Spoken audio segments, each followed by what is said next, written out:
I would say that the state is pretty much on fire with COVID. There's COVID everywhere. The governor's latest move today highlights where he will and won't use his power to fight the pandemic. Most of those in the hospital with COVID are unvaccinated, though new numbers give us a better idea which vaccinated people are seeing breakthrough infections.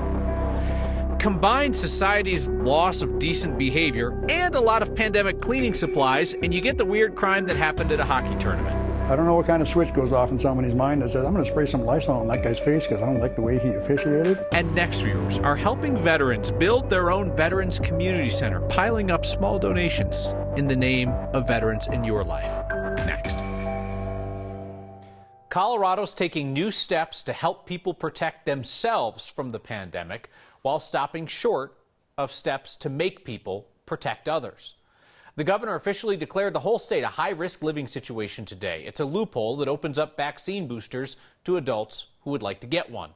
No mask mandate, though, and no social restrictions like we saw the last time that hospitals were this full of COVID patients. Our Marshall Zellinger looks at the decision's impact.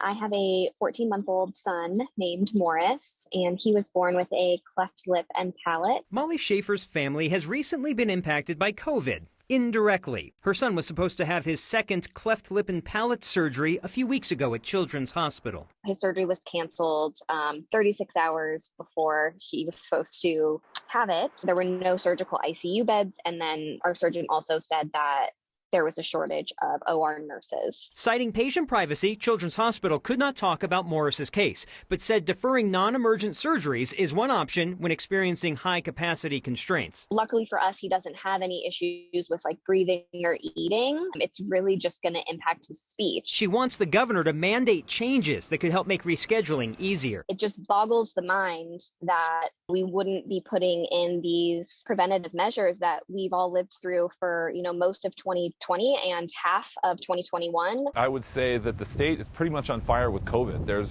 COVID everywhere. The hospitals are full of people with COVID. Alex Huffman is a DU professor of chemistry. Aerosols. The principles of how this virus spreads is the same as it was last year. When you breathe out, if you have virus in your body, it goes out, other people can breathe that in. Just like last year when we talked with him about preparing for Thanksgiving, he recommends caution, even with those who are vaccinated and boosted. You can't rely completely on the vaccine. It's one layer of protection, and you've really got to consider the other layers of protection as well. Opening the windows, adding some HEPA filtration, adding some distance, being outside if you can, putting on masks occasionally as well. In a long statement, the governor's spokesman also mentioned a layered approach, saying masks are one important strategy. Quote, people have always had the ability to wear a mask, whether it's required or not. However, the vaccine and now the booster are far more effective. I try to stay in the principles of what's going on from an aerosol perspective and not get out over my skis and talk about politics in this venue, but there's no question that we've got to do something else. Doing things like masks and reducing capacity inside is something we need to seriously consider right now.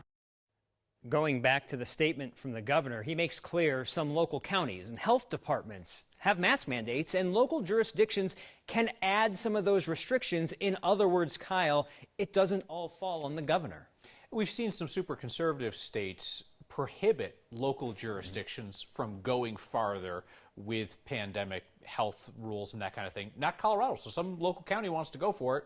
Get on. Yeah, this message isn't we're not going to stop you from doing it, but if you want to, go ahead. I may not do it, but it's your county. If you think it's worthy, go for it. All right. Thank you, Marshall. COVID hospitalizations are up again in this state as we climb from a yearly high toward an all-time pandemic high in hospitalizations. 1,466 COVID patients sick enough to need to be in the hospital. That's up almost 200 patients from last Thursday. So pure math suggests that there's a better chance than ever that you know somebody who got COVID after being vaccinated. Pure science, of course, says that it's far less likely than if you're unvaccinated, and science also tells us it's far less likely to be a serious case. Though doctors are tracking those breakthrough cases. Our Mark Salinger breaks down the new numbers. Of all the things that keep Colorado doctors up at night, breakthrough cases are low on the list. Breakthrough infections play some part, but the important thing to emphasize is they are the minor part. In the past 2 weeks, there have been about 4 times more COVID cases among unvaccinated people than those who are vaccinated. Unvaccinated patients make up 80% of all people hospitalized with COVID right now. The rest usually fall into a high-risk category, according to Dr. Jared Eddy, the Director of Infection Control and Prevention at National Jewish Health. Many of the ones who end up hospitalized after vaccination are older, or they have medical conditions, or they're on some sort of immunosuppressant. Of the unvaccinated patients hospitalized over the past month, the average age is 58. The average age of vaccinated patients is 73. The unvaccinated are younger. The unvaccinated are sicker. The unvaccinated are more in the ICU. Dr. Richard Zane is the Chief of Emergency Services at UC Health.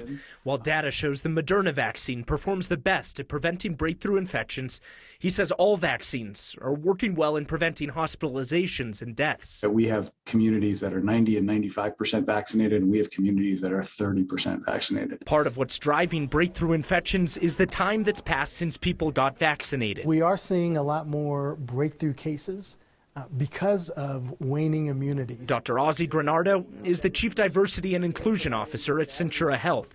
He says that's part of the reason new data shows Hispanic communities have more breakthrough cases. Given that there are less booster shots being given to Hispanic Latinx people, that then contributes to them being even more at risk, even though they've still been vaccinated. Dr. Zane at UC Health has been doing this a long time and says this is the busiest he's ever seen hospitals. So what happens if somebody tests positive? The state is leaning more and more into using monoclonal antibodies more as treatment for COVID. If someone tests positive, Kyle, those antibodies can help keep the symptoms mild before they escalate to a point where they need hospitalization. So the state's sending out buses to do monoclonal antibody treatment in hospital parking lots to reduce the capacity issues and get folks treated. But I mean, that's not a new treatment method. Other states have used this months ago. It just hasn't been readily available to the point where they can do that here in Colorado. This is something that they are getting new here, and it's new to be able to have enough of those monoclonal antibodies to dish them out to everybody who really needs them. And that's something that you're going to see a lot more of when the state starts having that capacity. Yeah, it's going to be wild, though. I'm here for treatment. Go to the bus in the parking lot. All right. Thank you, Mark. So a libertarian walks into a pandemic and is asked, how would you like to govern? It's no joke. It's Colorado. And it's worth examining just how Governor Jared Polis has led as a self-styled libertarian Democrat. Some conservative libertarians will tell you that doesn't exist. But let's look at the recent criticism of Polis from the left and the right. Republicans describe Polis as being drunk with power, that he's obsessed with controlling Coloradans' lives. That just doesn't pass the straight face test based on all of the times that Polis has declined to issue mandates and put in place statewide restrictions, even when other Democratic governors did. And now you got Democrats who are furious that Polis won't issue a statewide mask mandate as hospitals again approach capacity. That certainly should not be a surprise, because Polis has often left the toughest, most controversial restrictions to local leaders. You can decide for yourself whether that's passing the buck or if it's libertarianism. So now Polis is overriding federal vaccine guidance to open up boosters to all adults in Colorado. He's seizing power to give Coloradans the choice of an additional vaccine. Again, shouldn't be a surprise. And again, you can decide for yourself if that's disregarding the science to do something popular, or if it's libertarianism.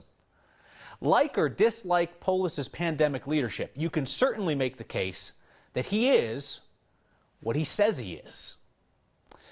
Lieutenant Leroy Cisneros, U.S. Army. Dante Scarpelli, World War II, Marines. Harvey Bacus, African-American tech who recycled radar units from damaged bombers and put them into new ones. Some names and some stories that you have shared, along with your word of thanks donations, $28,000 and counting since last night, to help VFW Post 1 open up a new Veterans Community Center in Denver. Post 1 is a little different than your average VFW. It's open to all veterans, and its expanded community center will also have space for non-veteran groups to use for free. The vets are raising money to finish off the last bit of their remodel while they're trying to do as much of the work themselves to save money. If you scan the QR code on your screen or text THANKS to 303-871-1491, I'll send you the link to join me and a bunch of other next viewers, and I'll give them just a little bit to help the vets of Post 1. A Post leader texted me. Please thank everyone, he said. The community support means so much to us. We'll share more of the veterans' names who you've honored with a donation in just a moment. Parents acting like children over youth sports is one thing. What happened to a ref at a hockey game is wild. It's time to readdress some type of penalty for just poor adult behavior. And we head for northern Colorado to visit a traveling memorial to those who served in the global war on terror, which is touring America before a permanent version is built in Washington. Next.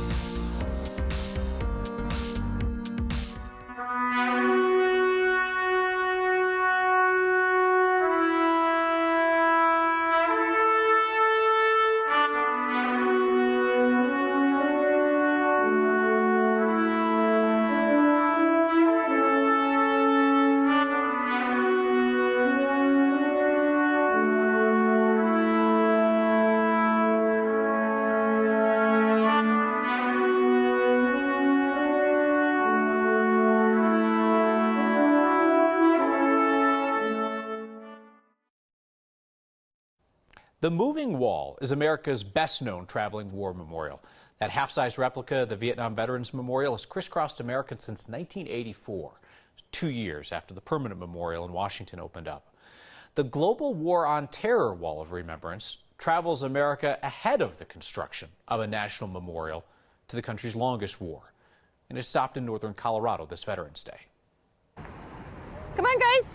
Today I'm out here for the community, for our veterans. Okay, let's go hand out some more flags. My name is Jamie Sturkle. I am a Wellington resident. We're getting ready.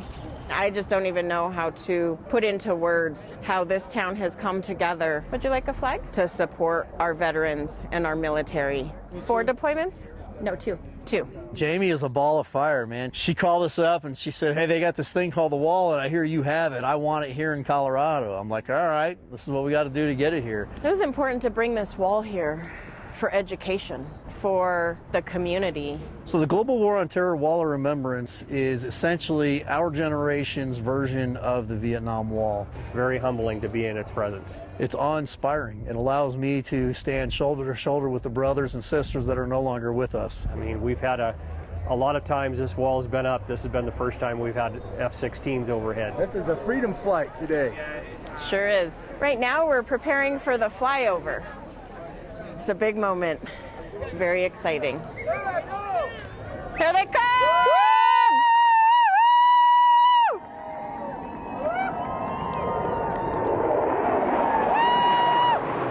We had a lot of people out here today, got to see the wall, which is what we were intending to do, and them just bringing that down Main Street here in little Wellington, Colorado was nothing short of a miracle. You see all the people in the streets. You see all the people that came out here to honor them, to see it. I wanted to do that for our community. Good job. Thanks, Linda.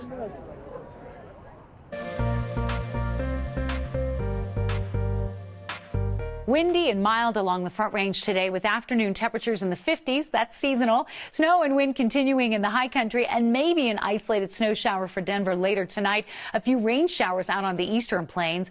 Not enough snow for winter weather or travel advisories, but be prepared for wind and snow on I-70 over the next couple of hours and a couple of snow showers out on the far eastern plains. Skies clear. Temperatures back in the 20s tonight. Partly cloudy and 27 for Denver. Tomorrow, sunshine and 56 on your Friday. How about 60s for the weekend? Then into the 70s we go by the middle of next week. That's right. Rain, snow, and colder weather in the forecast for Denver. It's about time. Settling a score with sanitizer spray. That's not how you Colorado. Ron Graffiti has been a hockey referee for 25 years. Says he's never experienced anything like what he did while reffing a game in Vail last Saturday. Graffiti was in town from Winnipeg. He's reffing a tournament played by 13 and 14-year-olds when an angry parent, mad about penalty calls, came after him and sprayed him in the face, mace style, with Lysol. He grabs a big industrial-sized can of Lysol, which they use to clean the clocks and all the scoring equipment for different crews. And I thought, oh my God, he's going to throw it at me. And I went to put my hands up, and instead of throwing it at me, he just walked up and he fogged me right in the face. I would use it as a teaching moment. I wouldn't even ask him what went through his head. I would say, you know what? It's time for you to grow up. It's time for you to realize that this is not about you. You should be cheering for your kids.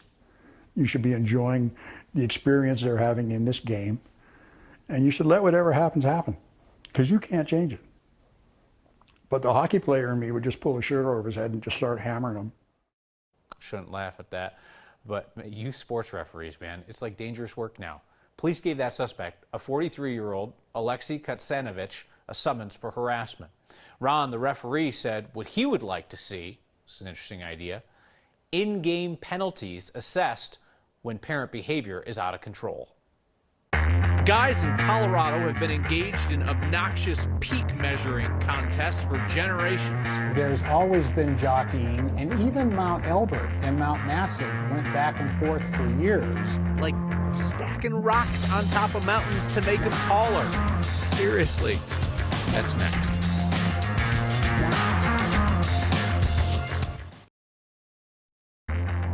Oh yeah, play that old-time Next music that everybody likes better than our current theme music, because this is Throwback Thursday.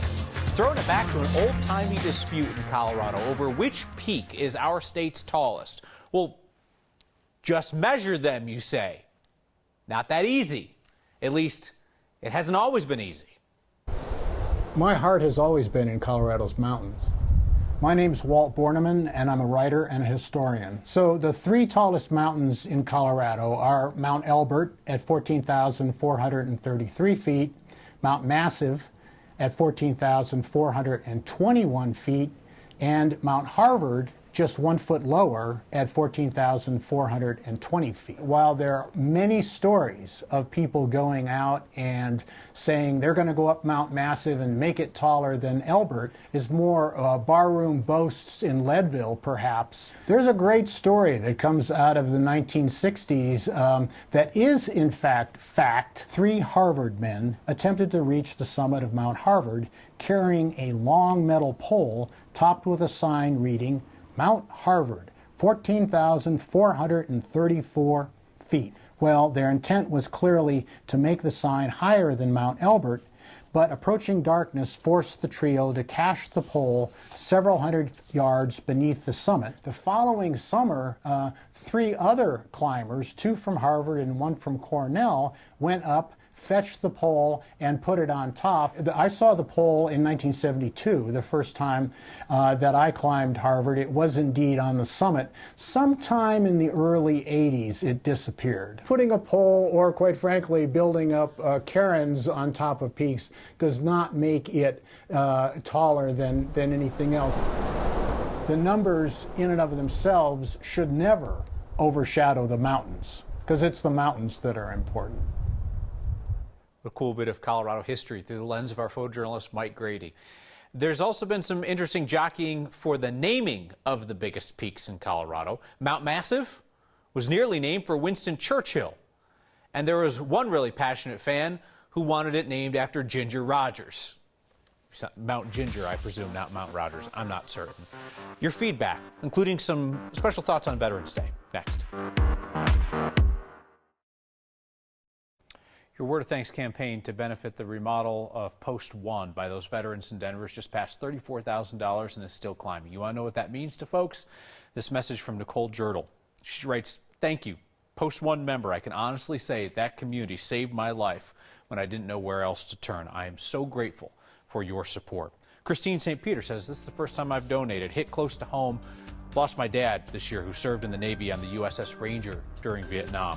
And she says what we're all thinking today. Thank you to all of our veterans, past and present. See you next time.